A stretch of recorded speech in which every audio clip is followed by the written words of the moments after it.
Serangan membabi buta militer Israel yang menghantam Lebanon Selatan dan Timur menewaskan 492 orang pada Senin 23 September. Ratusan korban tersebut termasuk anak-anak dan wanita. Selain korban tewas, serangan tersebut juga melukai 1.645 orang lainnya. Tak hanya warga sipil, petugas medis juga turut terkena imbas dari serangan mematikan ini. Dilaporkan Israel telah meluncurkan 1.100 serangan ke Lebanon yang dilakukan sejak malam hingga pagi hari. Militer Israel menargetkan bangunan, kendaraan, dan infrastruktur yang dianggap jadi ancaman bagi mereka. Serangan bertubi-tubi tersebut memaksa puluhan ribu warga Lebanon menyelamatkan diri menjauh dari kawasan perbatasan. Akibatnya, jalan raya utama keluar dari kota pelabuhan selatan Sidon macet total dipenuhi mobil yang menuju Beirut.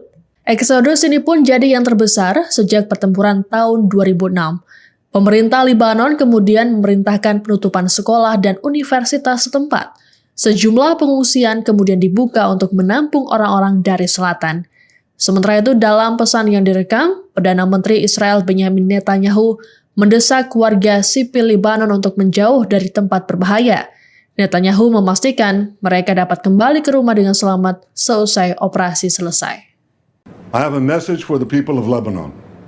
Israel's war is not with you. It's with Hezbollah. For too long, Hezbollah has been using you as human shields. It placed rockets in your living rooms and missiles in your garage. Those rockets and missiles are aimed directly at our cities, directly at our citizens. To defend our people against Hezbollah strikes, we must take out those weapons. Now, starting this morning, the IDF has warned you to get out of harm's way.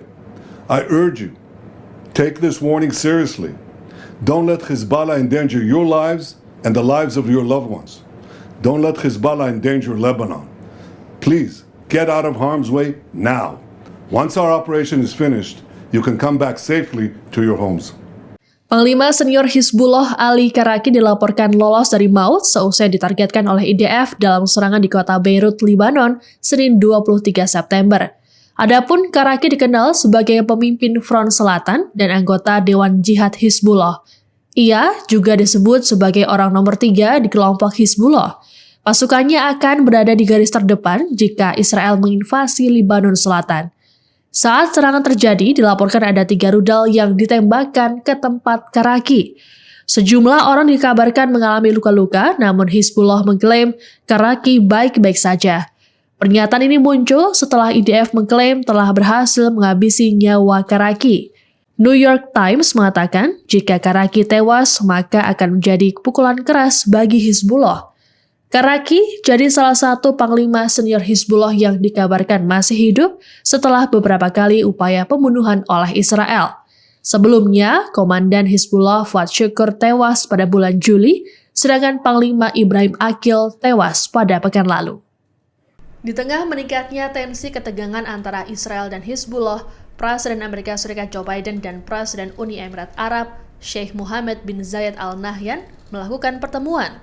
Pertemuan tersebut digelar di Gedung Putih Washington DC pada Senin 23 September waktu AS. Ada sejumlah hal yang jadi bahasan dalam pertemuan ini. Satu di antaranya adalah Presiden Biden mengakui UEA sebagai mitra pertahanan utama. UEA pun jadi negara kedua setelah India yang menerima sebutan tersebut. Dalam kesempatan yang sama, Biden turut mengomentari soal situasi yang terjadi di Lebanon. Menurut Biden, pihaknya terus berkomunikasi dengan para mitra dan berupaya meredakan situasi agar penduduk bisa kembali ke rumah dengan aman. Sementara itu, terkait dengan Gaza, Biden dan MBZ menegaskan komitmen mereka untuk terus berupaya mengakhiri konflik. Mereka sepakat perlunya bantuan kemanusiaan PBB untuk memasuki area Gaza. UEA sendiri selalu mendukung resolusi Dewan Keamanan PBB untuk mengakhiri agresi militer Israel. Beda halnya dengan AS yang kerap memberikan hak veto untuk menjegal resolusi tersebut. Meningkatnya ketegangan Hizbullah dan Israel menimbulkan kekhawatiran bagi warga Gaza. Pasalnya, konflik Hizbullah-Israel menyita perhatian global. Warga Gaza merasa khawatir perhatian internasional teralihkan sehingga akan menimbulkan kemungkinan buruk. Seorang warga Gaza bernama Nezar Zakut mengatakan dirinya khawatir konflik tersebut akan membuat upaya perundingan gencatan senjata terganggu. Selain itu, warga Palestina juga khawatir kondisi menyedihkan yang mereka alami saat ini akan jadi permanen. Adapun saat ini sebanyak 90% penduduk Palestina menjadi tunawisma. Ratusan ribu orang hidup tak layak di kamp-kamp pengungsian. Mereka berjuang mendapatkan makanan dan air bersih, serta dibayang-bayangi penyakit. Tak hanya itu, para warga Gaza juga harus siap untuk lari ketika serangan Israel mendekati mereka. China mengecam serangan brutal militer Israel dan menyatakan tegas mendukung Lebanon dalam menjaga kedaulatan, keamanan, dan martabat nasionalnya. Hal ini disampaikan oleh Menteri Luar Negeri China Wang Yi dalam keterangan pada Senin 23 September. Wang menyampaikan pernyataan tersebut saat bertemu dengan Menteri Luar Negeri Lebanon Abdallah Bouhabib di New York. China diketahui telah mengikuti secara seksama perkembangan terakhir di wilayah Lebanon, terutama saat ledakan perangkat komunikasi secara massal di Lebanon yang tak hanya menewaskan anggota Hizbullah tapi juga warga sipil. Wang dengan tegas menyatakan kekerasan sama sekali tak dibenarkan dan tak bisa menyelesaikan masalah di Timur Tengah. Dalam kesempatan tersebut, Wang menambahkan China mengutuk keras tindakan apapun yang melanggar norma-norma dasar yang mengatur hubungan internasional. Menurutnya, situasi saat ini merupakan efek limpahan konflik di Gaza. Untuk itu, China menyerukan terwujudnya gencatan senjata permanen dan penarikan pasukan secara menyeluruh, serta memastikan implementasi efektif dari solusi dua negara. Lebih lanjut, Wang menyerukan pada Lebanon agar mengambil langkah-langkah efektif untuk melindungi keselamatan warga negara China di negara tersebut. Sementara itu, Menlu Lebanon, Bouhabib menyampaikan terima kasih pada China karena telah berbicara mewakili Lebanon di PBB dan kesempatan multilateral lainnya. Adapun dalam serangan udara Israel ke wilayah selatan dan timur Lebanon telah menewaskan 492 orang termasuk anak-anak dan wanita.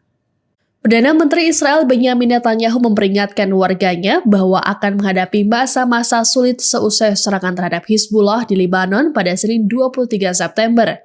Dalam pernyataannya, Netanyahu berjanji Israel akan mengubah keseimbangan kekuatan di utara. Netanyahu mengatakan pihaknya tak akan menunggu datangnya ancaman dari Hizbullah, melainkan akan mendahulunya kapanpun dan dimanapun.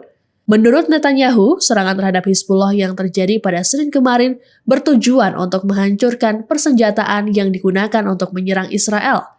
Adapun Netanyahu dikabarkan berada di markas Angkatan Udara Kementerian Pertahanan Israel di Tel Aviv sejak pagi hari. Keberadaannya tersebut untuk menindaklanjuti serangan di Lebanon. Untuk diketahui, IDF mengumumkan bahwa mereka sudah menyerang 1.300 target Hizbullah di seluruh Lebanon hanya dalam waktu 24 jam. Menteri Pertahanan Israel Yoav Gallant mengatakan serangan tentara Israel menghancurkan apa yang dibangun Hizbullah selama 20 tahun terakhir. Gallant mengungkapkan pihaknya tengah mempersiapkan serangan tahap selanjutnya. Menurut Gallant, saat ini Sekjen Hizbullah Hasan Nasrallah mulai kehilangan pasukan terbaiknya. Terkait hal tersebut, tak menutup kemungkinan IDF melakukan invasi darat ke Lebanon. Download Tribun X sekarang, menghadirkan lokal menjadi Indonesia.